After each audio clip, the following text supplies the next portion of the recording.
Hello, नमस्कार, प्रणाम, आत्मवंदन सगळ्यांना. हृदयापासून सगळ्या ध्यान कुटुंबियांचं सगळ्यांचं स्वागत आहे. आशा करते की आपण सगळेजण रेकी आणि ध्यान साधना आपली करत आहात.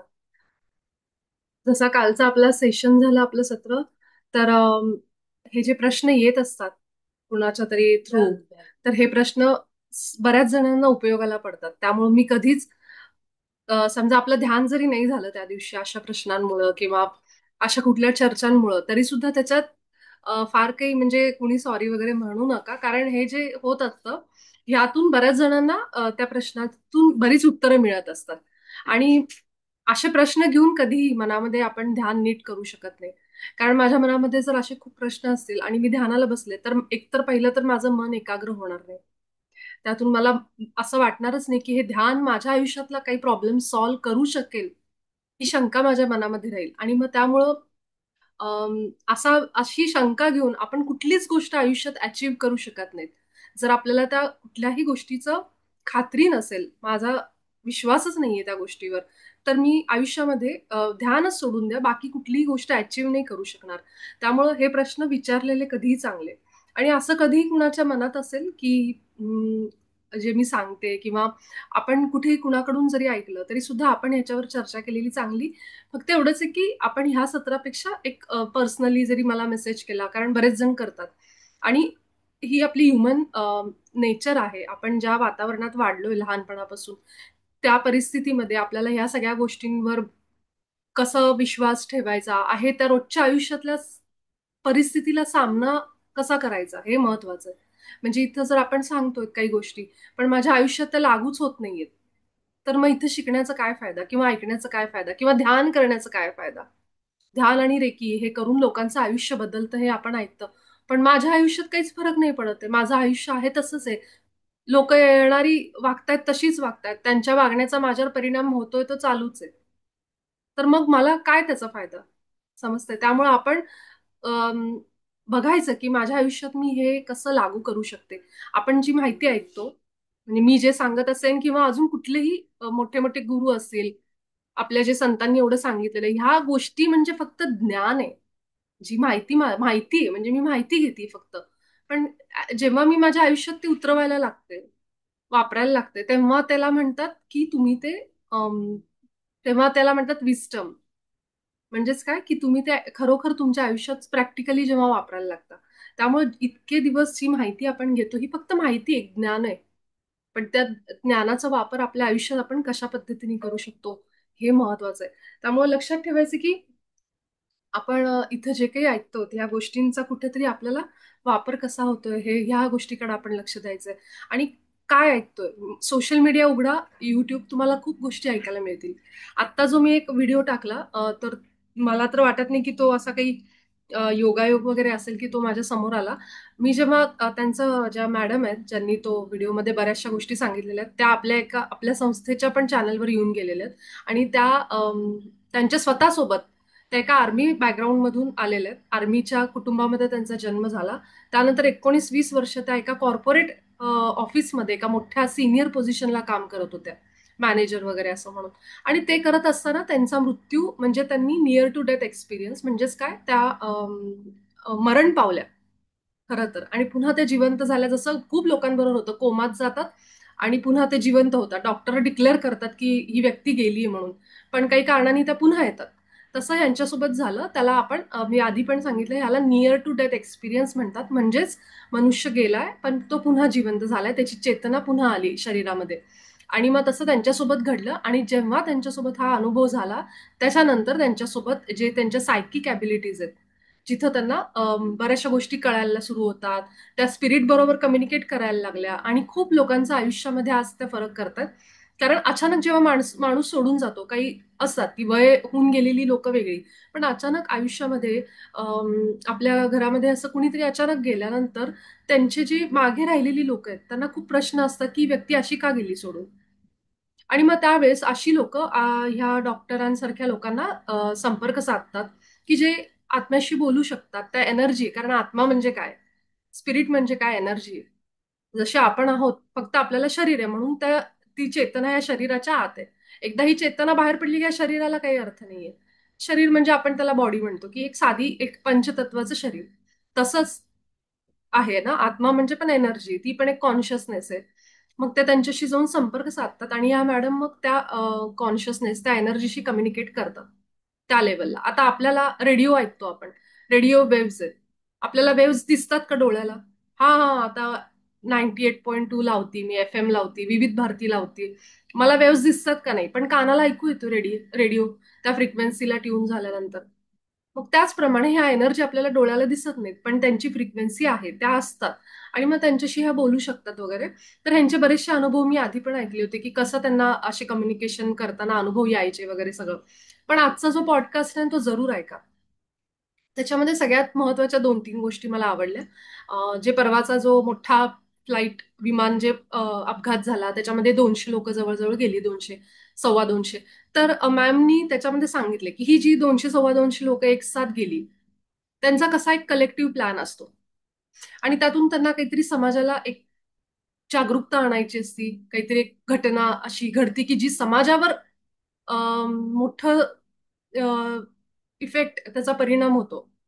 रोज कितीतरी लोक जातात, एक एक एक एक कुठल्या तरी गल्लीमध्ये, एका शहरामध्ये, कुठल्या तरी राज्यामध्ये किती लोक जातात. पण जेव्हा अशी मोठ्या प्रमाणावर कुठली घटना घडते आणि खूप लोक जातात, तेव्हा त्याचे परिणाम मीडिया घेतं. मीडियामधून अनेक ठिकाणी ते दाखवलं जातं, देशाच्या बाहेरपर्यंत गेलं की हे असं झालंय झालंय झालंय. मग आता ह्याच्यातून काहीतरी एक अवेअरनेस, एक जागृती होते. आणि त्यासाठी हे सोल जे असतात, हे आत्मे जे असतात, जे त्या प्लेनमध्ये होते, त्यांनी आधीच हे डिसाईड केलेलं असतं. जे मी तुम्हाला आधी पण सांगितले, की ह्याला सोल कॉन्ट्रॅक्ट असं म्हणतात. म्हणजे त्या सोलनी ठरवूनच आणलेलं असते, की ह्या वयाला मी या ऍक्सिडेंटमध्ये जाईन आणि माझा जो मृत्यू आहे तो कुठेतरी समाजामध्ये काहीतरी जागृती आणायचं काम करेल. आता हा एक प्रसंग त्यांनी आजच्या त्या मुलाखतीमध्ये सांगितलाय. सेम त्याच्यासारखे अनेक प्रसंग आहेत. आठवा, अशाच नुकतंच आपल्या मीडियावर गाजलेलं प्रकरण, मुलीचा छळ झालेला किंवा ह्या गोष्टी. तर हे जे सगळं आहे, हे सगळं म्हणजे जे होतं, त्याच्यामध्ये सुद्धा त्या आत्म्याचा काहीतरी रोल असतो, की तो ठरवतो. अशा मोठ्या जेव्हा घरांमध्ये अशा घटना घडतात, जे नावाजलेली घरं आहेत आणि ज्या घरांमध्ये असं काही घडलं, तर ते समाजाला जागृती आणायचं काम करतं. आणि म्हणून तो जो आत्मा असतो, जो हा निर्णय घेतो किंवा ज्या कुटुंबासोबत हे घडतं, तर ह्या सगळ्यांचा त्याच्यामध्ये समावेश असतो. आता त्या फ्लाईटमध्ये अनेक अशा पण होते काही लोक, की कुटुंबाच्या कुटुंब गेली, म्हणजे एक अख्खं 5 लोकांचं कुटुंब त्याच्यात निघून गेलं. मग ते पूर्ण फॅमिलीचं जे कर्म आहे त्याच्यात क्लिअर झालं. तुम्ही जर असा एक भाग घेतला, तर तुमची अनेक जन्माची जी काही जमलेली कर्म आहेत ती त्याच्यामध्ये क्लिअर होत केली जातात. अशा टाईपचा तो पॉडकास्ट आहे, ती मुलाखत आहे, जरूर ऐका. त्यामध्ये आपल्याला बऱ्याच गोष्टी कळतील, की का आपण जे म्हणतो की का. ह्याच्यामध्ये दुसरं एक आहे की ऍक्सेप्टन्स. काही आत्मे आपल्याला असं वाटतं इथे येऊन नोकरी करणं, शाळा कॉलेज सगळं करणं, संसार करणं, मुलं बाळं असणं, मुलाबाळांचं सगळं शिक्षण पूर्ण होणं, हे सगळं होणं, हे म्हणजेच आपलं आत्म्याचं हे एक आहे. आणि त्याच्यामध्ये आपण प्रारब्ध भोगतो. कुणी त्रास दिला, कुणी वाईट वागलं, कुणी आपल्याला घराघरांमध्ये समजा नवरा बायकोची भांडणं किंवा कुणाची भांडणं असतील, तर आपल्याला काय वाटतं, हे आपलं हे सगळं भोगच आहेत आपले, ह्याच्यासाठीच आपण आलोय. पण ह्याच्या सुद्धा वर, म्हणजे हे फक्त आपली रोजची कामं आहेत. पण ह्याच्या वर जाऊन एक आत्म्याचा एक स्वतःचा पर्पज असू शकतो, हेतू असू शकतो हा जन्म घेण्याचा. आणि तो जर कंप्लीट झाला नाही आणि त्याला जर समजलं की नाही होते, तर तो कुठल्याही कारणाने ह्या ह्याच्यातून शरीर सोडून जाऊ शकतो. त्याला हे दिसतं की आता इथं फारच परिस्थिती बिकट झाली आणि त्यामुळं तो निर्णय घेऊ शकतो की मला आता हे पुढं करायचं नाही, मी पुढच्या जन्मात पूर्ण करेन. म्हणून तो अचानक मधून सोडून पण जाऊ शकतो. जे त्यांनी मॅडमनी सांगितले, की 3 वेळा एखाद्या माणसाला मृत्यू तो प्लॅन करू शकतो. असं त्याच्यामध्ये बऱ्याचशा गोष्टी सांगितल्यात. त्यामुळं हे आता कोण आपल्याशी कसं वागतंय, ह्या सगळ्याच्या वर आता आपल्याला जायची वेळ आली. जे काल आपण बोलत होतो, की आता कोण माझ्याशी कसं वागतंय आणि मला कसं स्वतःला आता त्यातून बाहेर काढायचंय, ही वेळ आता आली. कारण पुढचा येणारा काळ, जसं मॅडमनी पण सांगितलंय, बरेच जण सांगतायत की पुढचा येणारा काळ हा अतिशय कठीण असणार आहे पृथ्वीवर येताना, म्हणजे लोकांना सगळ्यांना. ज्या एनर्जीज पृथ्वीवर येत आहेत ते ह्या सगळ्याच्या वर येत आहेत. अजूनही जी लोक द्वेष, मत्सर, राग, दुसऱ्याचा हेवा ह्याच्यातच अडकली आहेत, ह्याच्यातच अजून आपण ज्या एनर्जीज मध्ये अडकलेली आहेत, त्यांच्यासाठी पुढचा काळ हा चांगला नसणार आहे. कारण होतंय काय, की जी नवीन एनर्जी येते ती उच्च ऊर्जेची येते. उदाहरण मी देऊन सांगते बरं का. म्हणजे मी काय आता उच्च ऊर्जेत आहे असं ह्याचा अर्थ नाही, मी सगळ्यांसाठीच सांगते, की उच्च ऊर्जेची एनर्जी येते म्हणजे कशाची? प्रेम आणि करुणा. हां, म्हणजे समजा की आता जे नवीन येणार आहेत शिक्षक, ते 10वीचे शिक्षक येतायत आणि आपण कुठे बसलोय सगळेजण? अजूनही 3री-4थीच्या वर्गात बसलोय. मग आता जे सिलॅबस नवीन येतोय, अभ्यास म्हणू आपण, तो 10वीचा येतोय आणि आपण अजून 3री-4थीचा अभ्यास करतोय. फरक पडला ना? एवढा अभ्यास आता आपल्याला कव्हर करून इथून डायरेक्ट उडी आता वर घ्यायची आपल्याला. मग जी लोकं तयार करणार नाहीत, त्यांना वाटतं नाही बाबा आम्हाला नाही जमणार 10वीचा अभ्यास, आम्ही 3री-4थीचंच बरे आहेत. जी लोकं असं ठरवतील आणि अजूनही 3री-4थीतच राहतील, त्यांच्यासाठी येणारी ऊर्जा जी असेल ती त्रासदायक असेल.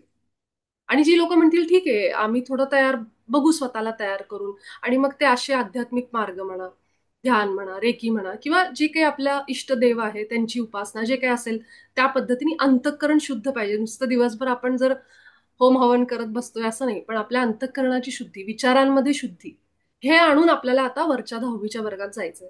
आणि जे हे करतील त्यांच्यासाठी बराचसा त्यांना ह्या गोष्टी समजतील मी काय सांगतेय ते.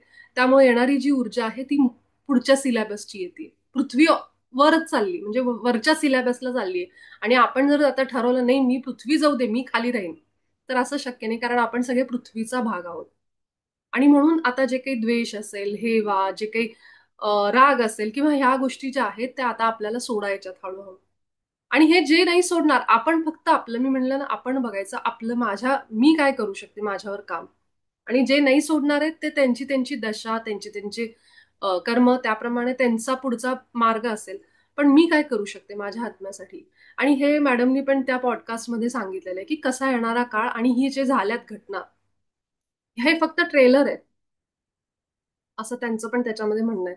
पुढे बऱ्याचशा गोष्टी अशा होतील, की जिथं आपल्याला समजणारच नाही काय चाललंय.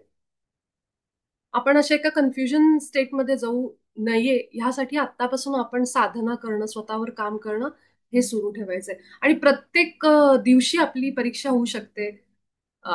आणि आपण त्या भावनेमध्ये, त्या स्टेटमध्ये, पुन्हा त्या निराशेमध्ये, दुःखामध्ये हे सगळं जाऊ शकतो. जे नॉर्मल आहे. तिथं मग घाबरून जायचं नाही. अरे, मी आज खूपच रागाला आले. अरे, मी खूपच आज स्वतःला दोष दिला किंवा काय. जे होतंय ते होऊ द्यायचं. एक सहज जीवन म्हणून जगायचं. फार त्याला सिरियसली गंभीर घेऊन पण राहायचं नाही, आता काहीतरी होणार आहे, असं पण नाही. पण आपल्याला ह्या सगळ्याचं संतुलन हे करायचं, निर्माण करायचं आयुष्यामध्ये. माहीत करून घ्यायचं, की माझे विचार कसे आहेत. मी खूप भूतकाळात जातीये का? मी खूप भविष्यात जातीये का? मी किती वेळ वर्तमानात राहते हे महत्वाचं आहे आता. की मी किती वेळ वर्तमानामध्ये राहते, प्रेझेंट मुवमेंटमध्ये. हे आता आपण सगळ्यांनी रोज प्रॅक्टिसनी शिकायचंय. आणि त्यासाठीच मॅडमचा तो पॉडकास्ट, ती मुलाखत ऐका. काही गोष्टी समजणार नाहीत कदाचित ह्या वेळेला, की काय सांगतायत ते. पण त्यातून बरेचसे प्रश्न पण तुमचे सॉल्व्ह होतील, की कसं आपण साधनेने रोजच्या रोज अर्धा तास किमान आपण ध्यान केलं पाहिजे. ध्यानाने असं वाटेल, की ध्यानाने काय प्रॉब्लेम सॉल्व्ह होणार आहेत. पण ध्यानाने आपण तेवढ्या वेळ का होईना शांत होतो. आपली चेतना भरकटत नाही. अनेक विचारांमध्ये गुंतलेलं आपलं मन एका ठिकाणी येतं. असं जे सगळीकडे पसरलंय ते आपण एका बिंदूमध्ये येतो. तेवढा वेळ का होईना आणि ठीक आहे. आपण त्यावेळेस मनाला आपल्याला शांत करायचा प्रयत्न करतोय. झालं नसेल, पण प्रयत्न तरी करतोय, की माझं मन एका बिंदूवर आलंय का? हे आपण बघायचं, की किती येतंय. किती वेळ मी एका विचाराशिवाय शून्य विचारावस्थेमध्ये राहू शकते. ध्यान झाल्यावर किती वेळ मी त्या स्टेटमध्ये राहते. हे सगळं आपण बघायचं. स्वतःवर लक्ष द्यायचं, की माझे विचार कसे आहेत दिवसभरामध्ये. मी किती वेळा खालच्या ऊर्जेमध्ये जाते. मी किती वेळा दुसऱ्याची निंदा करते. मी किती वेळा दुसऱ्याचा त्रास म्हणजे राग करून घेते, द्वेष करते. हे सगळं लक्ष द्यायचं आता. आणि ह्यालाच म्हणतात आत्मपरीक्षण, आत्मचिंतन. जे आता आपल्याला इथून पुढे सुरू करायचंय. जे करतील त्यांचा मार्ग अतिशय सुंदर असेल. नुसती करतील तरी, नाही जमेल जमेल ही पुढची, पण सुरुवात करतील. आणि जे नाही करणार आहेत त्यांच्यासाठी काहीतरी वेगळा मार्ग असेल. जसं हे जे ते म्हणजे म्हणतो ना, की हे सगळं सामूहिक चेतना ठरवते, की काय असणार आहे पुढचा मार्ग. पण आता सध्या आपण आत्ताचा विचार करायचा आणि त्याप्रमाणे आपला रोजचा दिवस, एक एक दिवस, एक एक क्षण लक्ष द्यायचं, की मी आता ह्या क्षणामध्ये कुठे आहे. माझा आभा मंडळ मी स्वच्छ ठेवायला पाहिजे. आणि त्याच्यासाठी मी ऑलरेडी तुम्हाला सांगितलेलं आहे, की आभावर कसं काम करायचं, ऑरावर कसं काम करायचं.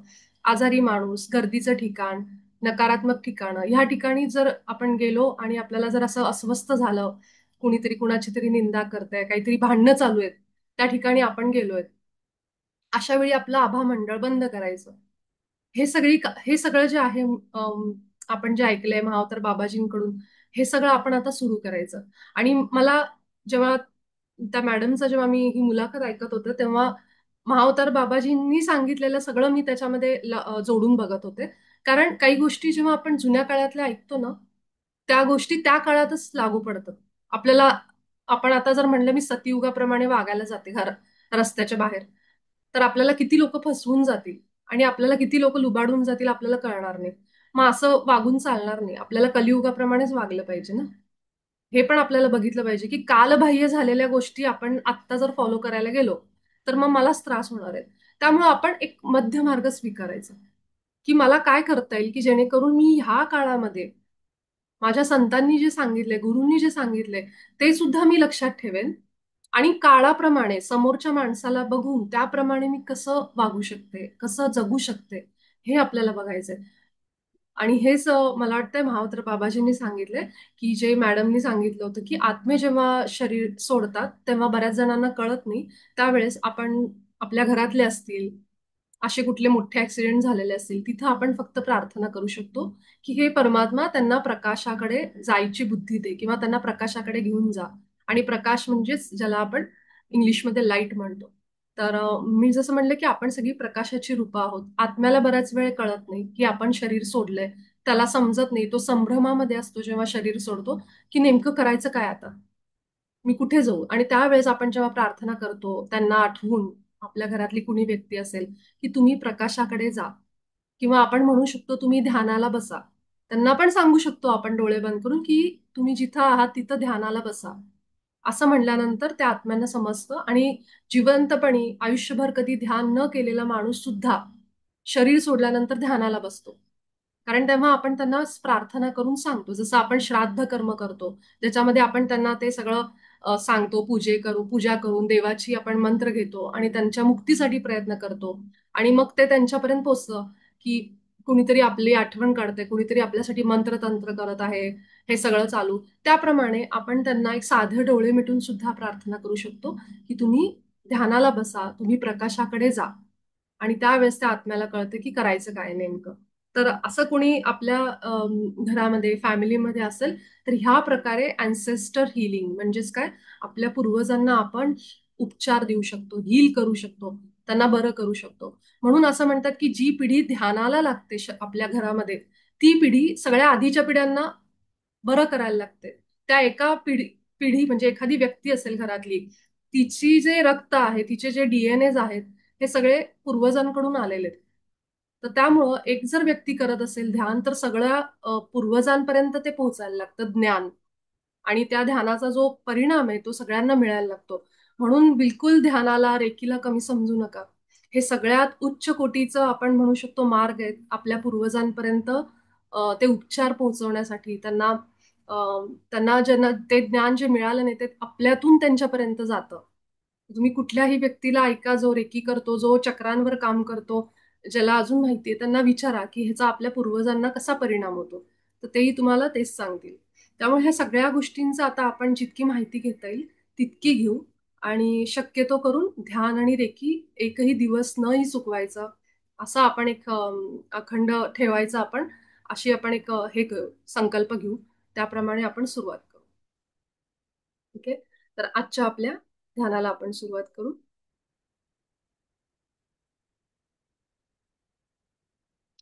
आपण जिथं कुठं आहोत तिथं शांत आणि स्थिर होऊन डोळे मिटून पाठीला आराम घेऊन सगळ्यात आधी आपल्या आत्म्याचे आभार व्यक्त करू, की माझा उच्च आत्मा, माझा हायर सेल्फ, जो माझा सर्वोच्च गुरु आहे, त्याचे मी आभार व्यक्त करते की त्याने मला योग्य मार्ग दाखवलाय. तो सतत माझ्यासोबत आहे, अंतर्मनाच्या संदेशाच्या रूपात. मी कधी चुकत असेन, माझ्याकडून असे विचार उत्पन्न होत असतील जे माझ्या हिताचे नाही, त्यावेळी माझा उच्च आत्मा मला सांगतो की कुठं थांबायचंय. तो मला आठवण करून देतो, अवेअरनेस देतो, जाणीव करून देतो की तू भरकटत जातीयस विचारांमध्ये. शांत हो आणि एकाग्र हो तुझ्या श्वासांवर. लक्ष दे विचारांवर. हे सगळं मला आठवण करून देणारा सतत माझा उच्च आत्मा आहे, माझं अंतर्मन आहे, माझं सबकॉन्शियस माइंड आहे, ज्याला इंग्लिशमध्ये आपण हायर सेल्फ असं म्हणतो, जो परमात्माच आहे, त्याचा अंशच आहे.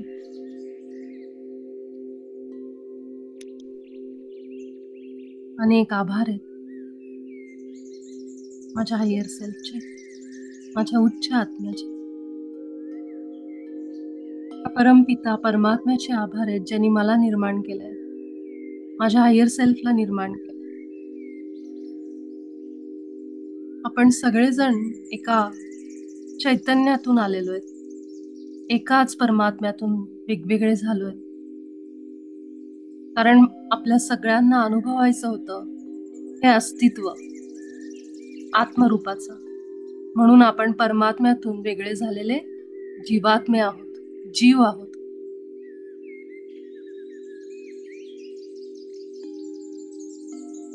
आता आपला जो श्वास सुरू आहे त्या श्वासासाठी आपण आपल्या परमात्म्याचे आभार व्यक्त करू. सुंदर मोठा दीर्घ श्वास.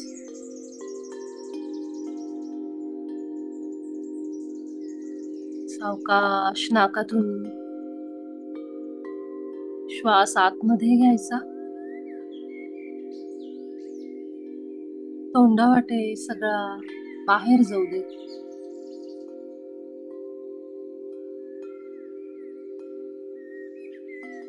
मला जाणीव होऊ दे माझ्या श्वासाची. असा श्वास आत येतोय, अगदी सावकाश नाकातून वर घ्या,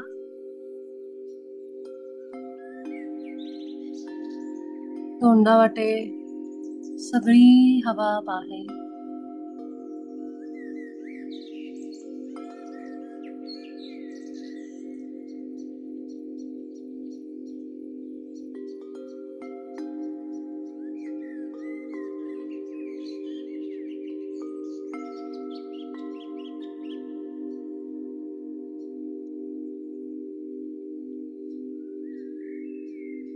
आपल्या छातीवर लक्ष.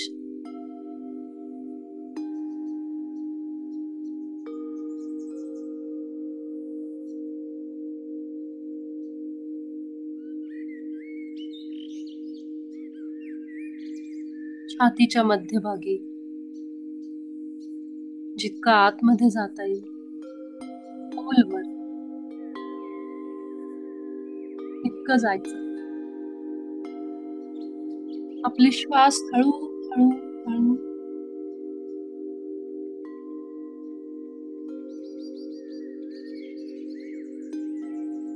छातीवर जाणवायला लागले.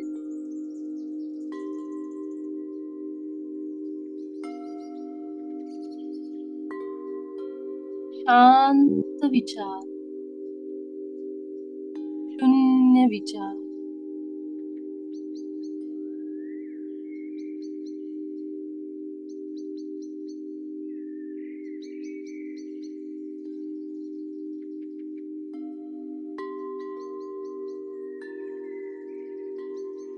हीच आपली चेतना अवस्था आहे, जिथे डोक्यात एक सुद्धा विचार नाही, फक्त मी आहे याची भावना आहे. मला समजतंय की मी श्वास घेतेय, छातीवर लक्ष नेलंय, शरीर जाणवतंय, डोळे बंद आहेत, डोळ्यापुढे अंधार आहे, बाहेरचं जग काही दिसत नाहीये. पण तरीही मला समजतंय मी आहे, मी आहे या शरीरामध्ये आहे. हे चैतन्य माझ्यातून वाहतंय अजून. आणि हे समजणं, ही जाणीव म्हणजेच आपली कॉन्शियसनेस, आपली चेतना आहे. हा अनुभव घ्या. या अनुभवासाठी आपण हा जन्म घेतलाय. शरीर जेव्हा नसेल तेव्हा फक्त ही बुद्धी आहे, ही चेतना असेल. ना तिला डोळे, ना तिला शरीराचा कुठलाही भाग. पण आता जी शरीरात आहे, हा लाख मोलाचा अनुभव आपण घेतोय फक्त या क्षणाला.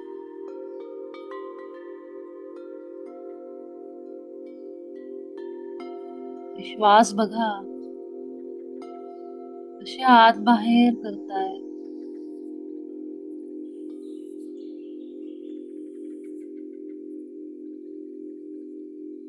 स्पर्श जाणवतोय आपल्याला श्वासांचा आपल्या नाकाला. सगळे विचार शून्य.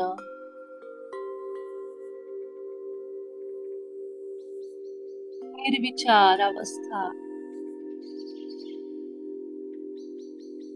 पूर्ण रिकाम.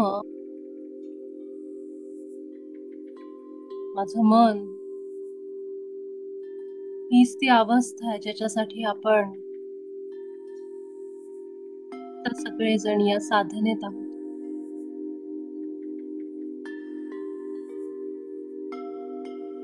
ह्याच अवस्थेमध्ये काही क्षण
शेवटची 2 मिनिटं.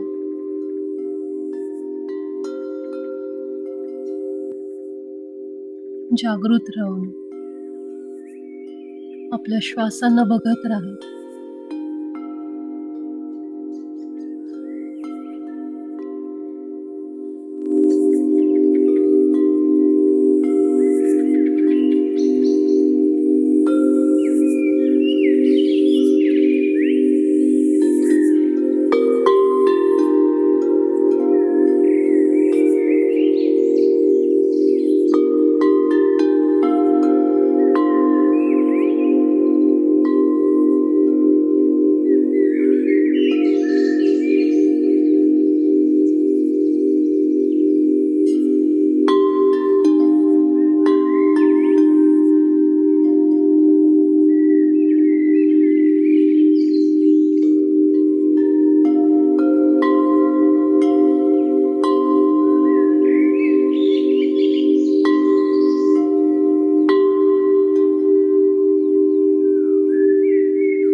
याच ऊर्जेमध्ये राहू आपण सगळेजण या सत्रातून बाहेर येण्यासाठी तयार होऊ.